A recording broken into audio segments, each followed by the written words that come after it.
Assalamualaikum warahmatullahi wabarakatuh. Baiklah, kami dari penyaji kelompok 4, saya Ferika Migasari akan menyampaikan hasil diskusi kami. Yang berjudul mendeskripsikan dukungan visual dalam publikasi karya ilmiah. Sebelumnya saya ucapkan terima kasih kepada pembimbing kami yaitu Profesor Dr. Hajah Hasna Faiza M.Hum yang telah membimbing kami dalam proses penyempurnaan tugas kami. Dan tidak lupa kami ucapkan terima kasih kepada teman-teman yang telah mengikuti diskusi kami hari ini. Baiklah, lanjut ke materi.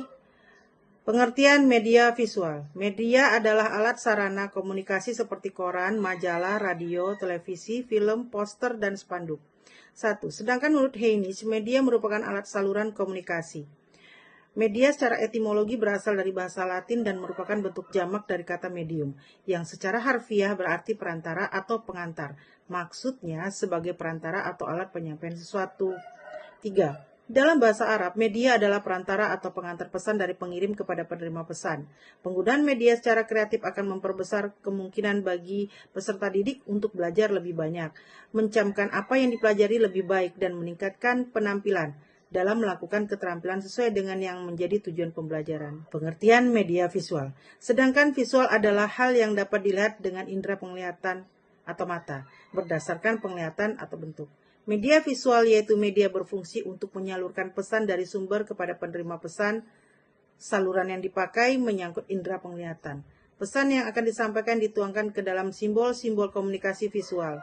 Simbol-simbol tersebut perlu dipahami artinya agar proses penyampaian pesan dapat berhasil dan efisien. Media visual dapat didefinisikan sebagai media mengkombinasikan fakta dan gagasan secara jelas, kuat, dan terpadu melalui kombinasi mengungkapkan kata-kata dan gambar. Media ini sangat tepat untuk tujuan penyampaian informasi dalam bentuk kerangkuman yang dipadatkan. Media visual juga sering disebut dengan gambaran atau perumpamaan, memegang peran yang sangat penting dalam proses belajar. Media visual dapat memperlancar pemahaman misalnya melalui elaborasi struktur dan organisasi, dan memperkuat ingatan. Media visual dapat pula menumbuhkan minat peserta didik dan dapat memberikan hubungan antara isi materi pelajaran dengan dunia nyata. Macam-macam media visual. 1. Media gambar atau foto. 2. Slide. 3. Karikatur dan kartun. 4. Buku ajar. 5. Google Classroom. 6. Quizzes. 7. Zoom Cult Meeting.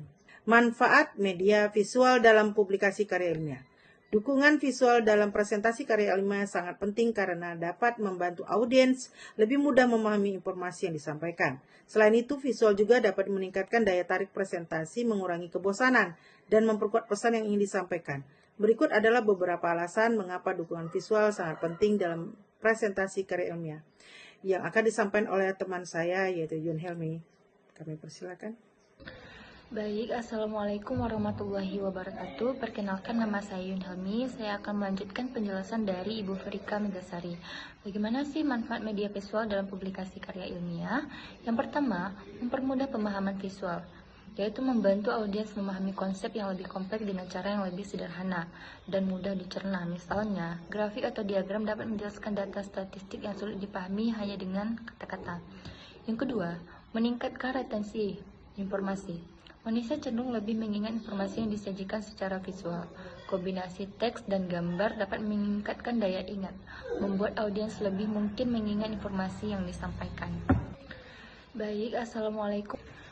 Yang ketiga ialah menarik perhatian audiens. Presentasi tanpa dukungan visual bisa terasa monoton dan membuat audiens kehilangan fokus. Visual seperti gambar, grafik, atau video dapat menarik perhatian audiens dan menjaga mereka tetap terlibat sepanjang presentasi. Yang keempat atau yang terakhir, menjelaskan data dengan lebih jelas. Visualisasi data seperti grafik batang, diagram lingkaran, atau tabel dapat menyajikan data dalam bentuk yang mudah dipahami, daripada hanya menjelaskan angka-angka atau statistik secara verbal. Selanjutnya ialah jenis-jenis media visual dalam presentasi karya ilmiah. Yang pertama itu ada slide PowerPoint, ialah salah satu media visual yang paling umum digunakan dalam presentasi ilmiah. Slide memungkinkan penyajian informasi secara sistematis dengan teks, gambar, grafik, maupun diagram. Penggunaan slide juga memungkinkan presenter untuk menyusun materi dengan jelas dan terstruktur. Yang kedua, Ada poster. Poster juga sering digunakan dalam konferensi ilmiah atau pameran untuk menyampaikan hasil penelitian secara ringkas. Poster biasanya memuat ringkasan penelitian, metodologi, hasil, dan kesimpulan dengan visual yang lebih menarik. Yang ketiga itu ada infografis. Infografis adalah salah satu media yang sangat efektif untuk merangkum informasi atau data dalam bentuk visual yang mudah dipahami. Dengan desain yang menarik, infografis dapat menyampaikan informasi secara kompleks dan sederhana maupun ringkas. Yang keempat itu ada video. Video juga bisa menjadi alat yang sangat kuat dalam menjelaskan eksperimen atau prosedur yang sulit dipahami hanya dengan kata-kata. Video juga bisa menunjukkan dinamika atau perubahan yang tidak bisa ditangkap dalam gambar statis. Yang kelima ada grafik dan diagram.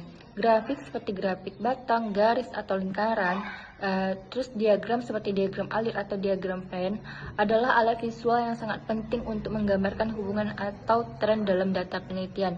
Yang kelima ada animasi. Animasi atau simulasi bisa sangat membantu dalam menjelaskan konsep-konsep yang dinamis atau proses yang melibatkan perubahan seiring waktu. Yang terakhir ialah kesimpulan. Dukungan visual dalam presentasi karya ilmiah bukan hanya tentang menambah estetika saja, akan tetapi lebih daripada itu, yaitu bagaimana visual tersebut membantu audiens dalam memahami, mengingat, dan merespon informasi yang diberikan. Oleh karena itu, memilih media visual yang tepat sesuai dengan konten yang disajikan sangat penting untuk membuat presentasi ilmiah lebih efektif dan menarik. Sekian presentasi hari ini. Apabila kami ada kesalahan, kami mohon maaf. Wassalamualaikum warahmatullahi wabarakatuh.